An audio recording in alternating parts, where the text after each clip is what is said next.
Mani Le Phoque, bonjour. Alors, ce village de l'alimentation et de l'innovation qui ouvre donc ses portes, on l'a dit, demain, ça va durer 3 jours. Il se veut avant tout un lieu où on prend de bonnes habitudes face à la nourriture pour son corps et pour notre environnement, c'est un peu ça ?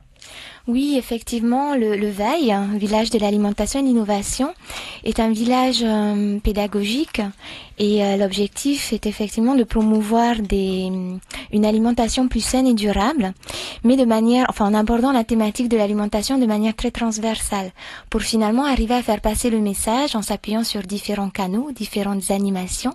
D'accord.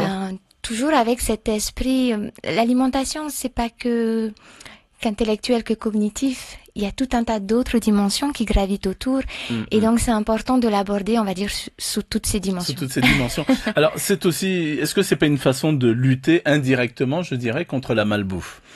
Alors, en tout cas, l'idée, c'est, comme je dis, c'est pas d'aller contre quelque chose, mais plutôt d'inviter les gens à adopter d'autres comportements, donc leur proposer une autre façon de faire, leur faire découvrir également d'autres manières de procéder, de consommer, et surtout essayer également de provoquer des déclics à travers les conférences, les informations, les expositions que l'on apporte, pour permettre à tout un chacun d'apporter les changements appropriés, pour que chacun puisse le faire à son rythme et à son niveau. Et à son niveau. Alors, il n'y a pas d'âge pour aider à changer les habitudes alimentaires, car parfois, alors, des médecins vous disent que tout se décide en fait dès le plus jeune âge.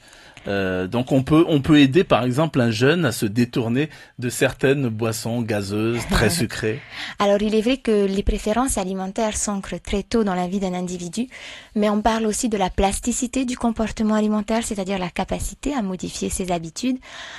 Plus ces dernières sont prises tôt et plus elles seront ancrées, c'est sûr. Donc autant transmettre dès le plus jeune âge, on va dire, ce qui sera préférable pour l'individu. Mais bien évidemment, à n'importe quel âge, on évolue, on change. Et ce qu'on veut apporter à travers le village, c'est donner envie aux gens de changer.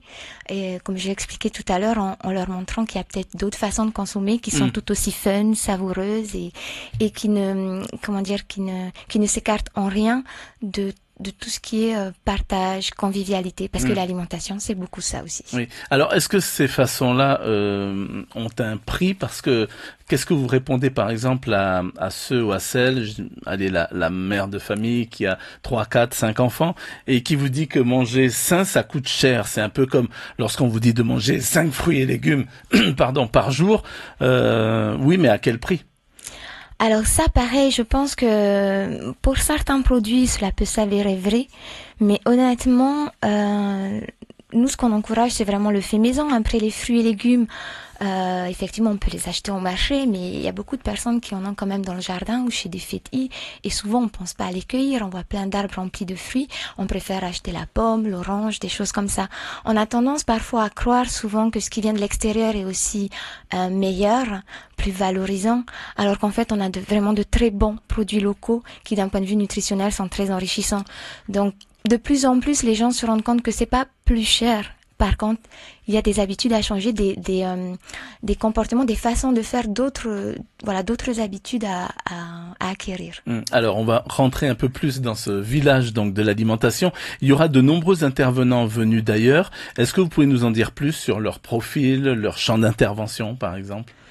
Alors, au village, un des espaces effectivement du village, c'est celui des conférences où on fait venir des intervenants extérieurs. On a à la fois, si vous voulez, l'approche scientifique, avec notamment Benoît Chassin qui interviendra sur le microbiote intestinal, par exemple, pour vous donner un exemple.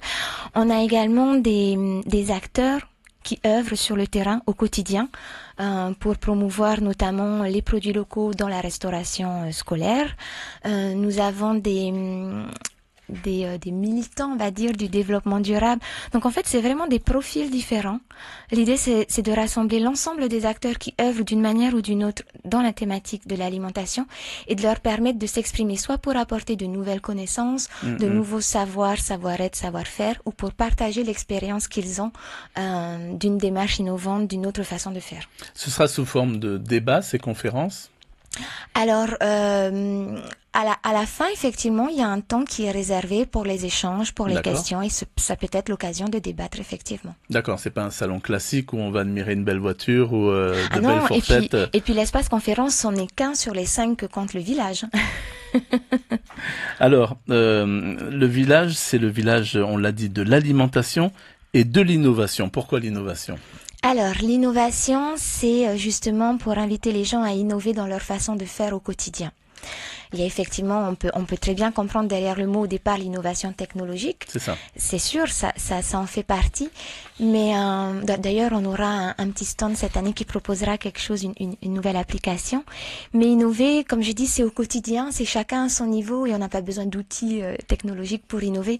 Il suffit juste de comprendre un peu mieux que notre mode de consommation, que chaque acte que l'on pose au quotidien a un impact à la fois sur notre environnement et sur notre santé, et d'arriver en fait à ajuster ses habitudes pour tendre vers quelque chose de meilleur pour soi et pour tout le monde au final. Alors, il suffit, mais en même temps, c'est pas évident parce que quand on a pris des habitudes pendant des années et des années, comment arriver à faire à changer ces habitudes-là? Petit à petit. Chaque petit pas est important et chaque petit pas vers le changement sera toujours, s'inscrira dans cette volonté de changer. Donc au village, on va donner des petites astuces, notamment ne serait-ce qu'à travers des recettes, la découverte d'autres produits. On a également un volet expérience sensorielle où on explique aux individus finalement comment fonctionnent leurs sens et comment les utiliser au mieux pour apprécier au moment de la dégustation les aliments. Voilà. Ce que vous allez leur dire, c'est connaissez-vous vous-même en fait pour mieux agir. En fait, c'est exactement ça, parce que même à travers les conférences, nous avons une conférence sur comment se forme le goût chez les enfants.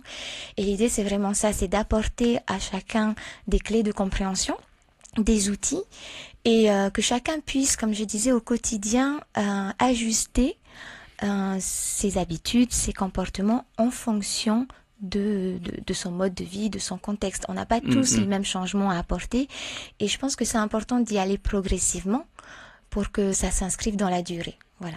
D'accord. Celui qui a pris l'habitude, par exemple, de manger un gros tartare ou alors son gros kebab, par exemple, vous allez lui dire enterrez ça? Pas enterrer, on va peut-être lui proposer une autre façon de préparer son kebab, par exemple. Des fois, c'est juste des petits ajustements.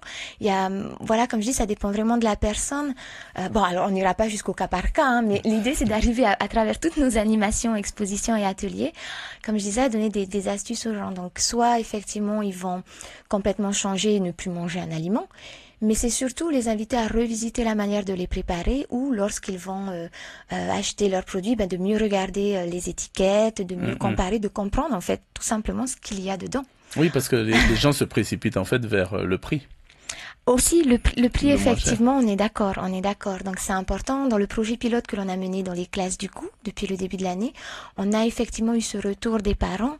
Et comme je disais, c'est progressivement qu'on va y arriver. Mais véritablement, il y a des recettes très simples, des façons de faire qui, finalement, sont pas si coûteuses que ça. Et c'est aussi l'objectif du village de montrer qu'il y a des choses qui sont possibles et que c'est ensemble qu'on y arrivera tous. D'accord. N'importe qui peut venir à ce village? Oui, c'est ouvert à tous. C'est ouvert à tous, tout est gratuit au village, toutes les animations, les ateliers, les conférences. Et ça commence très tôt puisque cette année, on a un parcours sensoriel pour les 3-6 ans. Et après, ça va jusqu'à, je dirais, pas d'âge. Et c'est à la fois du grand public, mais également des professionnels. Aussi des professionnels. Le thème, c'est sens et émotion, c'est ça? Oui, exactement. Ouais. Pourquoi ce thème? Alors, ce thème, parce que, déjà, sens, pour mettre en avant les classes du goût pilote que nous avons lancé en août 2018. Donc, c'est un projet qui est né à l'issue de la première édition.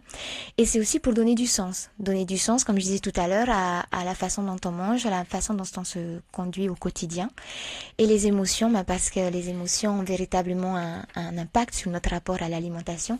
Et qu'aussi en cuisine, en créant des émotions, on arrive à, j'allais dire, convaincre ou rallier d'autres adhérents à une alimentation savoureuse, saine et durable. Très bien. Merci beaucoup en tous les cas, Mani Lefebvre, donc d'avoir accepté notre invitation. Je rappelle que vous organisez donc le village de l'alimentation et de l'innovation. Ça aura lieu sur 3 jours. Ça commence demain et ensuite ça se poursuit vendredi et samedi à la Maison de la Culture. Exact. Merci beaucoup. Rappelons également que demain, jeudi, nous serons donc en direct de 8h à 11h à la Maison